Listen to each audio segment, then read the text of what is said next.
Om Shanti. Good morning. साकार मुरली 23 अक्टूबर 2025। बाबा का मीठा मीठा पत्र हम मीठे मीठे बच्चों के मीठे मंथन के लिए। मंथन शुरू करने से पहले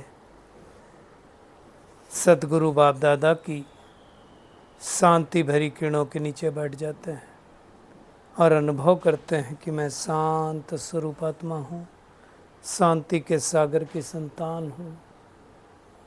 आज की साकार मुरली बाबा हम बच्चों को तैरना सिखला रहा है, जिससे तैर के हम इस दुनिया से उस दुनिया में पार जाएंगे, है ना।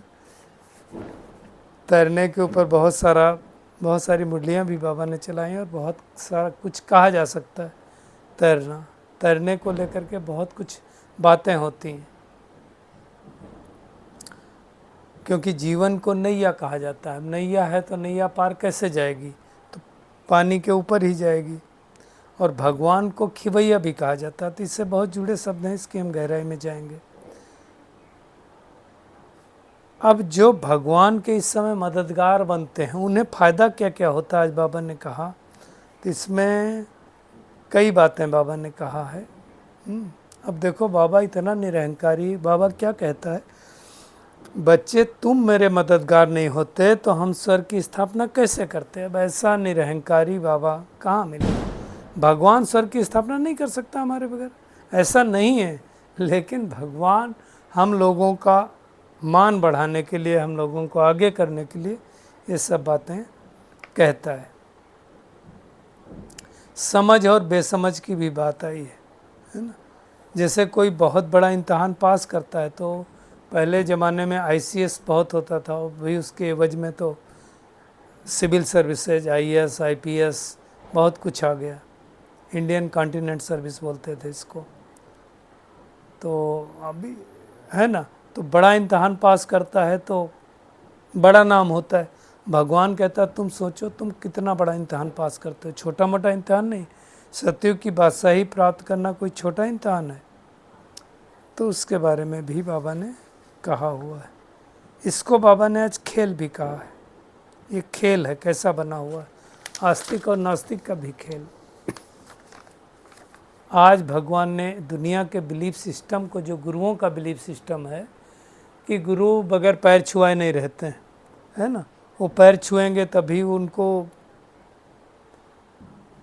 आनंद आता है। भगवान कहता मेरे तो पैर ही नहीं है, तो मैं क्या तुमसे पैर छुआऊँगा।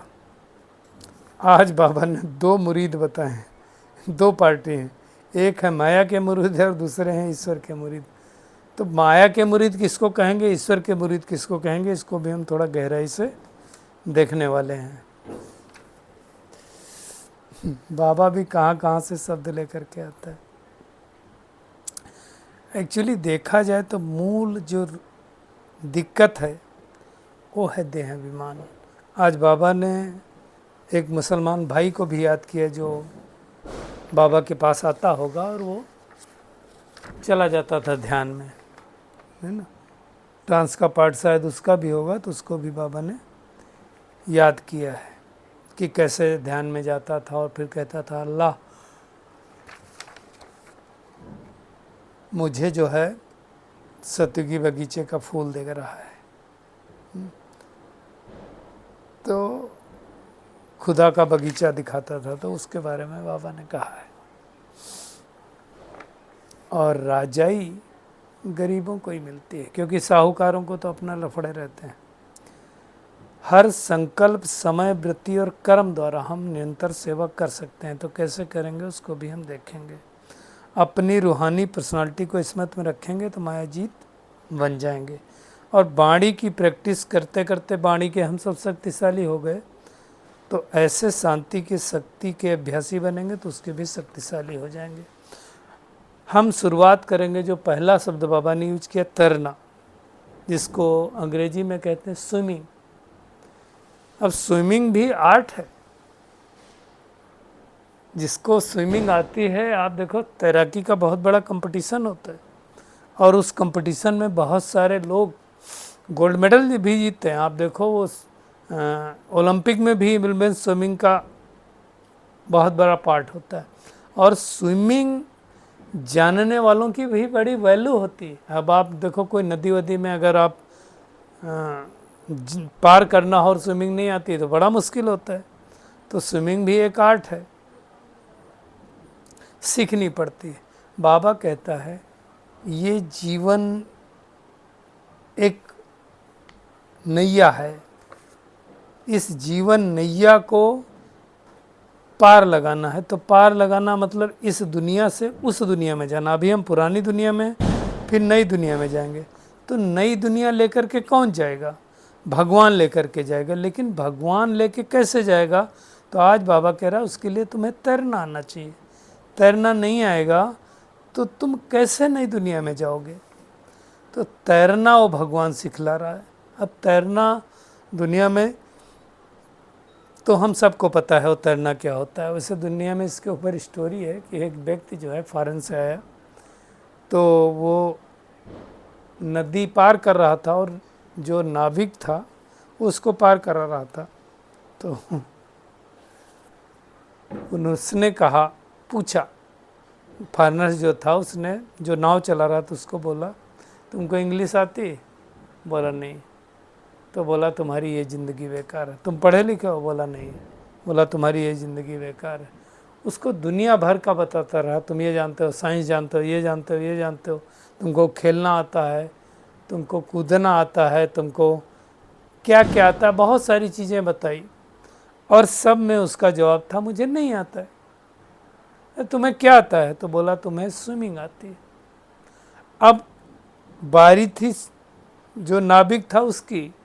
उसने बोला कि आपको अंग्रेजी आती है? बोला हाँ। आपको फारसी आती है? बोला हाँ। आपको हिंदी आती है? बोला हाँ। आपको बिजनेस करना आता? हाँ। आपको ये करना आता? बोला हाँ। आपको सब आता है। फिर पूछा अभी एक बताओ, आपको स्विमिंग नहीं आती? स्विमिंग आती कि नहीं आती? जैसे उसने कहा कि आपको ये नहीं आता तो आपकी ज़िंदगी खराब। उसने बोला आपको स्विमिंग आती कि नहीं आती? बोला स्विमिंग नहीं आती। तो बोले आपकी ज़िंदगी खराब नहीं, आप जिंदा ही नहीं रहोगे, आपकी ज़िंदगी ही नहीं है। बोला क्यों? बोला ये नाव जो है डूबने वाली है, क्योंकि इसके अंदर छेद हो गया और मुझे स्विमिंग आती है, इसलिए मैं पार करके बाहर चला जाऊंगा। तो कहने का भावार्थ है जिसकी जब ज़रूरत है वो आनी चाहिए। तो अभी पुरुषोत्तम संगम युग पर भगवान आकर के क्या कर रहा है? हमें को तैरना सिखला रहा है, स्विमिंग सिखला रहा है, जिससे हम इस दुनिया से उस दुनिया के पार। तो कौन सा स्विमिंग सिखला रहा है भगवान?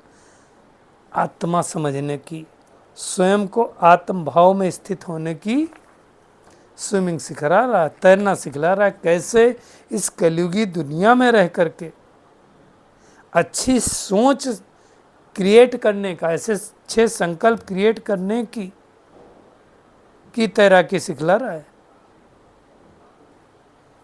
ना। ये तैरना, कैसे हम इस पुरानी दुनिया में रहते हुए नई दुनिया को याद करें, कैसे पुरानी दुनिया में रह करके बाबा को याद करें, वो हमें सिखला रहा है। इसलिए गाते ना, नैया मेरी पार लगा दो, डूब रही है मेरी नैया पार लगा दो,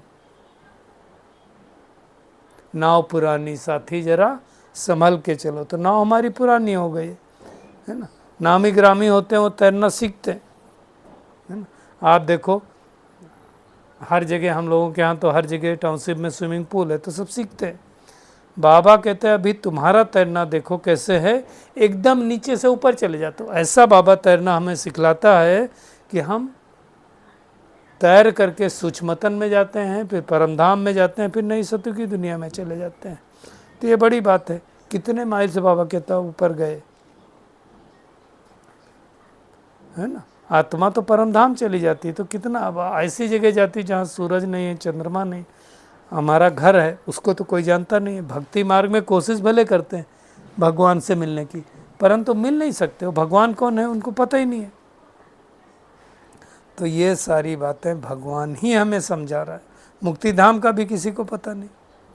तो भगवान हमें इस भवसागर से पार होने के लिए तैरना सिखला रहा है। हमें घर गृहस्थ में रहते हुए कैसे जीवन जीना है वो तैराकी सिखला रहा है, जिससे हम इस भव सागर से पार हो जाते हैं। बहुत बड़ा बात है। नहीं तो इस दुनिया में इस भव सागर से पार होना आसान नहीं, मासी का घर नहीं है। भगवान हमें उस दुनिया में ले जाने के लायक बना देता है। इतना मीठा बाबा है, तो सोचो ऐसे बाबा को कितना याद करना चाहिए हमें। तो इस बात को अच्छी तरह से चिंतन करेंगे कि भगवान कौन सी तैराकी हमें सिखला रहा है। आत्मिक स्थिति में स्थित होने की तैराकी सिखला रहा है। बुद्धि से 5 स्वरूपों का जाने की तैराकी सिखला रहा है। हम मन बुद्धि से तो कहीं भी जा सकते हैं, मन बुद्धि से किसी को सकाश देने की तैराकी सिखला रहा है। मन बुद्धि से अपने आदि स्वरूप, अनादि स्वरूप, पूज्य स्वरूप में टिकने की तैराकी सिखला रहा है। तो ये सारा चिंतन करेंगे। दूसरी बात, भगवान के जो मददगार बोलते हैं उनको मिलता क्या है? तो बाबा हमें ऐसा बना देता, ऐसा बता देता है कि आधा कल्प किसी की मदद लेने की, किसी राय लेने की दरकार नहीं है। सतयुग त्रेता में कोई वजीर नहीं होता, किसी की हमें राय लेने की दरकार नहीं है। तो कितना बड़ा बाप है। सोचो, इतना इम्पोर्टेंट बना देता है कि हमें किसी की मदद लेने की ज़रूरत नहीं, किसी के आगे हाथ फैलाने की ज़रूरत नहीं। मतलब 2 युगों तक हम किसी के आगे हाथ भी नहीं फैलाएंगे। तो कितनी बड़ी बात है। तो भगवान हमें इतना समझदार बना रहा है। लेकिन बाबा निरंकारी इतना है, क्या कहता है? कितना बड़ा बाप है। कहते हैं बच्चे तुम मेरे मददगार नहीं होते तो हम सर की स्थापना कैसे करते? क्या हमको लगता है भगवान नहीं कर सकते? भगवान सब कुछ कर सकता है। भगवान के एक इशारे से, एक गीत है ना हमारा, चांद और सितारे जिसके इशारे से चलते हों, सूरज गर्मी करता हो जिसके इशारे से, वो दुनिया को नहीं बदल सकता है। आप सोचो, जिसके बारे में कितनी महिमा की गई है। सूर्य कोटि समप्रभा, हजारों सूर्यों से जो तेजोमय है, वो भगवान इस दुनिया को नहीं बदल सकता। वो निरहंकारी होकर के कह रहा है तुम बच्चे मेरे मददगार नहीं होते तो हम स्वर्ग की स्थापना कैसे करते? सोचो, ये भगवान कह रहा है। ये संभव है कि भगवान नहीं कर सकता है? हमारा मान रखने के लिए भगवान ऐसा कर रहा है। इतना समझदार बना रहा है, दूसरा कोई भगवान बना नहीं सकता है। तो भगवान ना ऐसा कर सके तो हो नहीं सकता है। जिसके एक इशारे से सृष्टि पे उथल पुथल हो जाए। एक मुरली में बाबा ने कहा, हम मिलन में न रहते, तो बाबा ने कहा प्रकृति भी बड़ी परेशान है। आकर के बोलती है कि मैं थक गई हूँ, आप सब रेडी हो, स्विच दबाएं। तो परम आदरणीय निर्भय भाई ने कहा कि बाबा आप मालिक हो, जब चाहो तो दबा सकते हो। तो बाबा ने कहा राज्य तो आप करेंगे, आपको तैयार होना। आप देखो भगवान के स्विच दबाते क्या हो जाएगा। तो भगवान सर्वशक्तिमान हमें इतना ऊंचा बना रहा है और कहता है कि तुम्हारे बगैर हम इस दुनिया की स्थापना नहीं कर सकते। जरा सोच के देखो कि भगवान हमारे बगैर नहीं कर सकता क्या? ये सोचने की बात है। तो भगवान सब कुछ कर सकता है ना। हमारा भाग्य बनाने के लिए ये सब कर रहा है भगवान। तो इसको अच्छी तरह से समझ करके हमें बाबा को याद करना है। ब्रह्मा द्वारा कैसे दुनिया स्थापना कर रहा है, इसलिए बाबा कहता हमें ब्राह्मण ब्राह्मणियाँ भी चाहिए। थोड़े लोग हैं जो भगवान की मददगार बनते हैं और उनको योजा मिलता है ना। स्वर्ग की स्थापना करते हैं तो उनको स्वर्ग की बात सही मिलती है। भगवान हमें ही आस्तिक बना रहा है, बाकी तो दुनिया में आस्तिक नहीं है। ये खेल है आस्तिक और नास्तिक का। तो जो भगवान को अच्छी तरह से जानते हैं उनको आस्तिक कहा जाता है। तीसरी बात, बाबा ने जो कहा कि मेरे पैर नहीं है।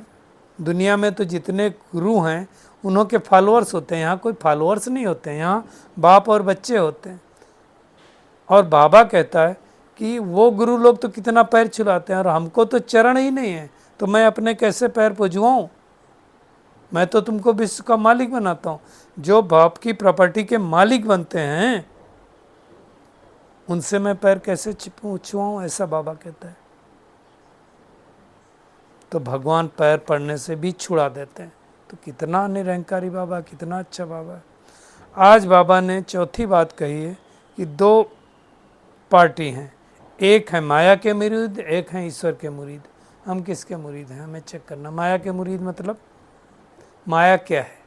5 विकार तो माया है ही है, काम क्रोध लोभ मोह अहंकार, ईर्ष्या द्वेष नफरत आलस अलबेलापन, ये तो है ही है। लेकिन अगर हम, कल जो बाबा ने कहा था गुलामी, अगर हम गुलाम हैं, अगर मान लो मोबाइल हमारे ऊपर हावी है, तो हम उसके भी क्या हो गए, मुरीद हो गए ना फिर माया के। किसी व्यक्ति हमारे ऊपर हावी है तो हम उसके मुरीद हो गए ना। तो हमें चेक करना हम माया के मुरीद हैं, ईश्वर के मुरीद हैं। अपने स्वभाव संस्कारों से अगर हम परेशान हैं तो हम अपने स्वभाव संस्कारों के मुरीद हैं, चेक करना। वैसे तो मुरीद के लिए एक बात और कहा जाता, कहेंगे इनके मुरीद हैं। मुरीद हैं मतलब इनके फॉलोअर्स हैं। तो हम माया को फॉलो करते हैं, ये ईश्वर को फॉलो करते हैं। तो हम सब बाबा के बच्चे तो ईश्वर को फॉलो करते हैं ना। ईश्वर की मत पर चलते हैं तो ईश्वर को फॉलो करते हैं, माया की मत पर चलते हैं तो माया को फॉलो करते हैं, है ना।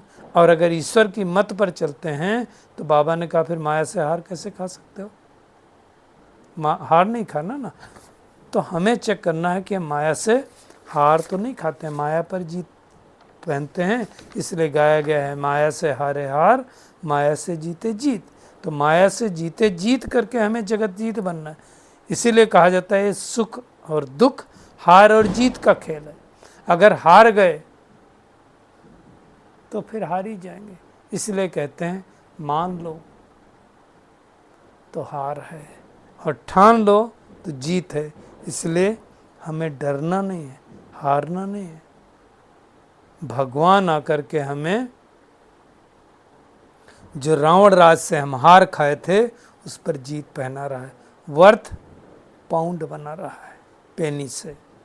इसलिए बाबा देखो क्या कह रहा है, कितना प्यार से कहता है, हे मेरे मीठे लाडले बच्चों, तुम आधा कल्प से भक्ति करते आए हो, वापस एक भी जा नहीं सकते, अब मैं तुमको ले जाने के लिए आया हूँ। इतना प्यार से तो कोई कहता नहीं ना कोई समझाता है। तो अभी हमें ज्ञान सागर में डुबकी लगा करके हमें परी ज़्यादा बनना है। दुनिया में कहते हैं ना कि एक ऐसी जगह है जहाँ परियाँ बनते हैं, तो ये परी बनने की बात है। जैसे दुनिया में बाबा कहता कोई अच्छी फैशन करते हैं तो कहते तो जैसे परी बन गई। तो हमें एक्चुअली वो परी जो दिखाया गया वो नहीं, पंख नहीं लगते किसी को, है ना। आत्मा बुद्धि से उड़ती है तो उसको परी कहा जाता है। बाबा ने आज देखो क्या कहा, हनुमान गणेश ये सब नहीं होते हैं, भावना अनुसार भगवान इनका साक्षात्कार करा देता है, बाकी ऐसा कुछ होता नहीं है। आत्मा ही जब नहीं दिखती, इतनी छोटी स्टार है, तो बाकी ये सब चीज़ें क्या दिखेंगी। वो तो भगवान जिसकी भावना होती है उसको भावने का भाड़ा देखने के लिए उसको दिखा देता है। मुख्य बात है इतनी छोटी सी आत्मा में कैसे 84 जन्मों का पाठ नूंधा है, ये बात अच्छी तरह से हमें समझना है। इसको ही कुदरत कहा जाता है। आज बाबा ने कहा जो अच्छे सर्विसेबल बच्चे हैं वो विचार सागर मंथन करते रहते हैं, किसको कैसे समझाएं वो सोचते रहते हैं। बाबा ने कहा तुम एक एक पर कितना माथा मारते हो, फिर भी कोई को समझ में नहीं आता, तो ये उनका पार्ट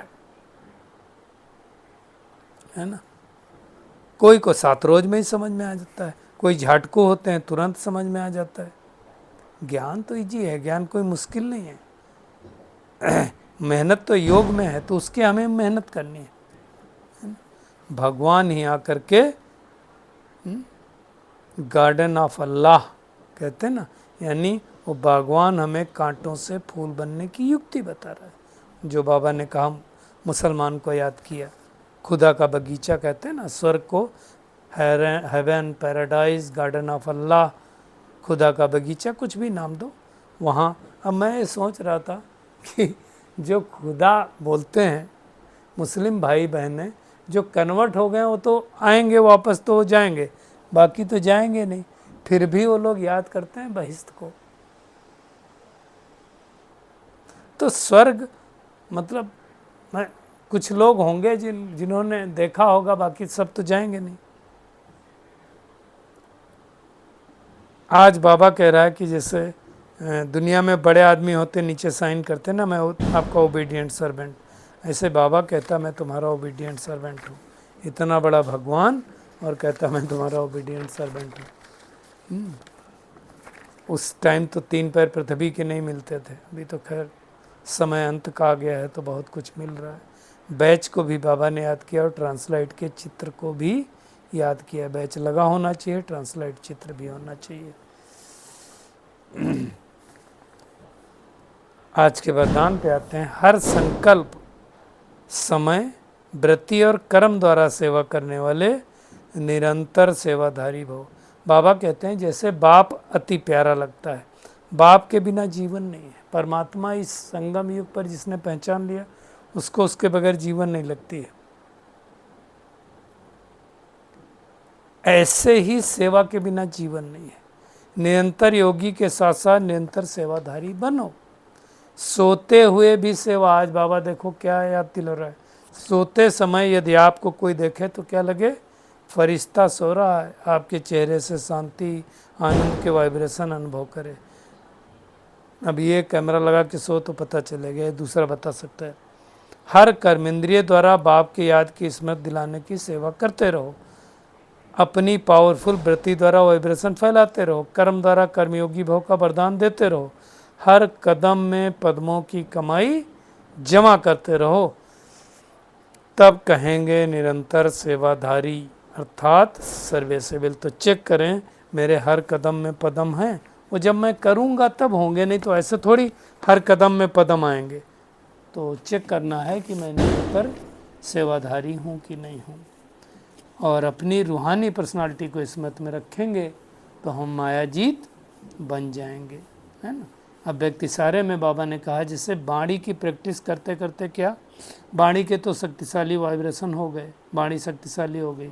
अब शांति की शक्ति का अभ्यास करो तो धीरे धीरे क्या होगा, हमारी वाइब्रेशन भी शक्तिशाली हो जाएंगे, तो हम फिर मनसा सेवा अच्छे से कर पाएंगे, तो प्रभाव ज़्यादा निकलेगा। तो आज की पूरी मुरली में टेक होम यही है कि भगवान का पूरा पूरा मददगार बनना है, प्रीति बुद्धि रखनी है, हार नहीं खाना माया से, है ना। और पुरुषार्थ करके देह सहित जो कुछ दिखाई देता है उसे भूल जाना है। खुशी रहे अंदर में कि अभी हम शांति धाम सुख धाम जाते हैं। बाबा ओबीडियंट टीचर बन करके हमें घर ले जाने के लायक बनाता है। तो सपूत बच्चा बनना है, कपूत नहीं बनना है। हर संकल्प, समय, वृत्ति और कर्म से निरंतर सेवा करनी है। अपनी रूहानी पर्सनालिटी को स्मृति में रखना है तो मायाजीत बन जाएंगे। और वाणी की जैसे प्रैक्टिस करते हैं वैसे मनसा के भी प्रैक्टिस करनी है। अच्छा, शुक्रिया मीठे प्यारे बाप दादा, शुक्रिया आप सभी का इस मीठे मंथन के लिए। अच्छा, ओम शांति।